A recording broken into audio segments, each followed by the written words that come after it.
Hello guys, সবাইকে good afternoon. আর আমি first new blog নিয়ে চলে এসেছি। এটা আমার ফার্স্ট ব্লগ। কিছু যদি ভুল হয় তো কিছু মনে করবেন না। আর আমি আজকে চিকেন রান্না করছি।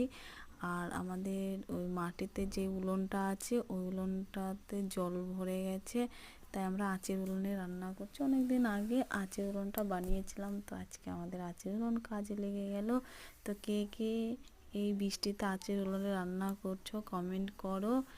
আর আজকে আমি চিকেন রান্না করছি বলেই তো দিলাম। আর আমি চিকেন খেতে খুবই ভালোবাসি। তোমরা কে কে চিকেন খেতে ভালোবাসো লাইক করো। চিকেনটা দেখে নাও, লাল লাল ঝাল ঝাল হয়েছে আর কাঠ ভিজে গেছে, তাই একটু প্রবলেম হচ্ছে। এই ভিডিওটা যদি ভালো লাগে লাইক কমেন্ট আর সাবস্ক্রাইব করে দিও। Bye bye.